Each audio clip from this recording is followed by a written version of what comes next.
নকশা লাইভে সকলকে স্বাগতম। আজ আমরা অজানা একটি টুলস নিয়ে কথা বলবো।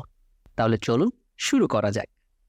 আজ আমরা গল্প করব যে টুলসটি নিয়ে, সেটি আমাদের টুলবারের একদম লাস্টের আগের যে টুলসটি রয়েছে তার উপরে যদি আপনি আপনার মাউসের কার্সারটি নিয়ে যান, তাহলে দেখবেন এখানে লেখা উঠবে edit in quick marks mode এবং ব্র্যাকেটে কিউ, অর্থাৎ কিবোর্ড থেকে আপনি যদি কিউ প্রেস করেন তাহলে এই মোডটি সিলেক্ট হয়ে যাবে। এবার আসুন যে এই কুইক মার্কস মোডটি কি। এটি মূলত একটি সিলেকশন মোড। ঠিক যেভাবে আমাদের আরজিবি এবং সিএমওয়াইকে মোড থাকে, একই রূপ এই কুইক মার্কস মোডটি একটি ডিফল্ট মোড। আচ্ছা, এটি ব্যবহার কি করে করা যায় সেই বিষয়ে আমরা চলুন জেনে নিই। একটু খেয়াল করবেন, প্রথমেই যখন আপনি আপনার ডকুমেন্টের এখানে যাবেন তখন আপনার কোন কালার মোডে আছে সেটি এখানে দেখাবে। ঠিক যেমন এই মুহূর্তে আছে আরজিবি কালার মোডে। এবার চলুন আমরা ফিরে যাই আমাদের কুইক মার্কসে। এখানে আমরা একটি ক্লিক করব। ক্লিক করার সাথে সাথে পুনরায় আমরা যখন ডকুমেন্টের উপরে যাব, সেখানে লেখা আছে কুইক মার্কস। তার মানে আমরা যখন আমাদের কুইক মার্কসটাকে সিলেক্ট করব তখন আমাদের ডকুমেন্টের ওখানে আরজিবি বা সিএমওয়াইকে এর বদলে কি থাকবে, কুইক মার্কস। এবং একই সাথে আপনি যে লেয়ার বা ডান পাশে যে লেয়ারটির উপরে এই কুইক মার্কসটি চালু করবেন সেটি রেড কালার দেখাবে। ঠিক দেখুন, আমি আমার কার্সারটি যে লেয়ারের উপর রেখেছি এটি রেড কালার দেখাচ্ছে। এবার চলুন আমরা এখান থেকে একটু ব্যাকে যাই, অর্থাৎ আমরা এই কুইক মার্কস থেকে বেরিয়ে আসি। তার জন্য কি করতে হবে, পুনরায় এর উপর আবার ক্লিক করতে হবে। আমরা ক্লিক করলাম, দেখুন আমার এখানে পুনরায় আরজিবি এবং এখানে পুনরায় সেম কালার রয়ে গিয়েছে, অর্থাৎ রেড কালারটি ভ্যানিশ হয়ে গেছে। আচ্ছা, তো এইবার আমরা কাজ করব এবং দেখার চেষ্টা করব যে এখানে আসলে কি হয়। ওকে, কিভাবে এই টুলসটি কাজ করে সেই বিষয়ে আমরা এখন জেনে নিব। এটি মূলত সিলেকশন মোড টুল, অর্থাৎ কিভাবে সিলেকশন করতে হয়। তাহলে চলুন আমরা একটু দেখে নিই। প্রথমে আমরা এই যে টুলস আইকনটি আছে এর উপরে সিঙ্গেল এর পরিবর্তে ডাবল ক্লিক করব।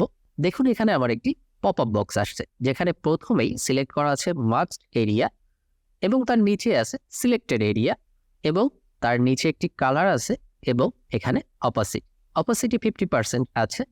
আমি এখানে আমার সিলেক্টেড এরিয়াটি সিলেক্ট করলাম এবং ওকে করে দিলাম। এবার কি হবে, এবার আমি একটি ব্রাশ টুল নিলাম। খেয়াল করুন, আমি একটি ব্রাশ টুল নিলাম। ব্রাশ টুলের সাইজটি আমি আমাদের রাইট ব্র্যাকেট দিয়ে একটু বড় করে নিচ্ছি এবং এখানে আমি একটি ড্র করলাম।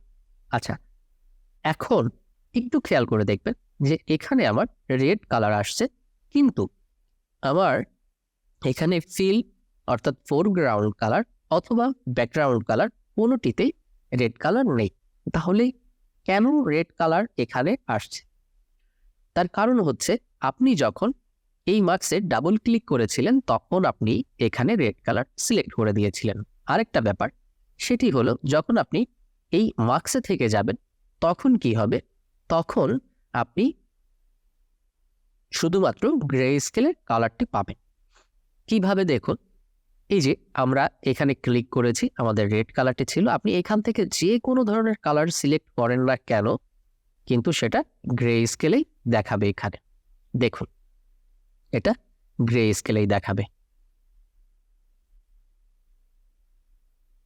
ওকে, আচ্ছা, এবার এই টুলসটির সুবিধাটা কি, এই টুলসটি কেন এখানে যোগ করা হয়েছে এবং কি সুবিধাগুলো দিচ্ছে, সেটি হলো আপনি যখন কোনো কিছু সিলেকশন করতে যান তখন আপনি খুব স্ট্রেট, অথবা যখন আপনি কার্ভ করতে যান তখন আপনি কার্ভ বা স্ট্রেট আপনি সিলেকশন করে থাকেন।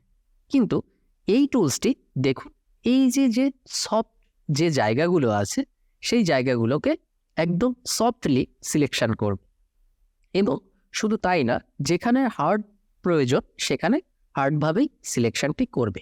আর এর সব থেকে বড় ব্যাপারটা হচ্ছে আপনি চাইলে এর সিলেকশনটি বা এর এরিয়াটি ইরেজও করতে পারবেন। সেই ক্ষেত্রে আপনাকে কি করতে হবে, এই যে আপনার এখানে যে গ্রে স্কেলের কালারটি আছে এটিকে জাস্ট আমাদের এই আইকনে ক্লিক করে চেঞ্জ করে দিতে হবে। অর্থাৎ যখন আপনি উপরে সাদা নিয়ে আসবেন তখন কি হবে, এটি ডিলেট হতে থাকবে, এটি ডিলেট হতে থাকবে। দেখুন, সিম্পল। অর্থাৎ আপনি চাইলে আপনার সিলেক্টেড এরিয়া যদি বেড়ে যায় তাহলে আপনি এটা ইরেজ করতে পারবেন। এখন মজার বিষয় দেখুন, আমি যদি এইখানে আরেকটা ডাবল ক্লিক করে কুইক মার্কস থেকে বেরিয়ে আসি তাহলে ঠিক এইভাবে সিলেকশনটি হবে।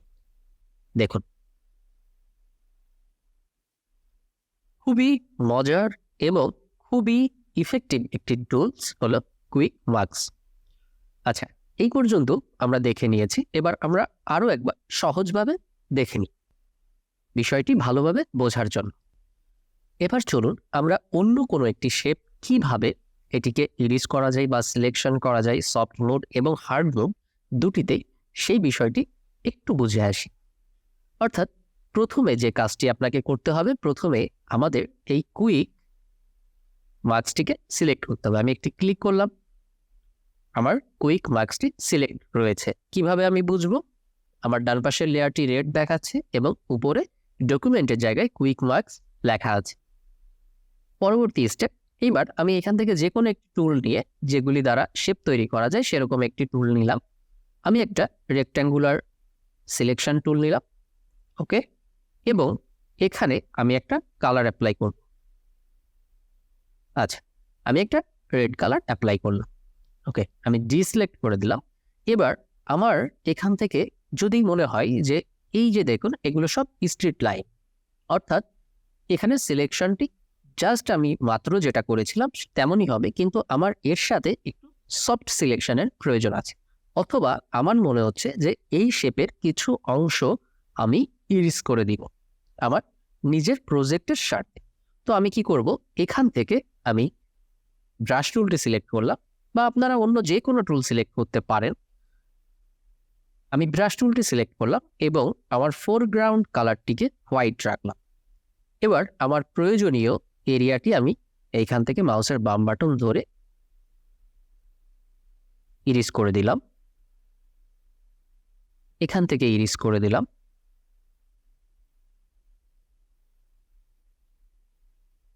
ওকে, এবার আমি যখনই আমার এই কুইক সিলেকশনকে আরেকটি ক্লিক দেব, অর্থাৎ ডিসিলেকশন করে দিব, তখনই এটি একটা সিলেকশন তৈরি হয়ে যাবে। চলুন দেখি। তার মানে এটি একটি সিলেকশন তৈরি করে দিল। এই ছিল আজ আমাদের edit in quick marks mode. আশা করি বুঝতে পেরেছেন। দেখা হচ্ছে নেক্সট ভিডিওতে।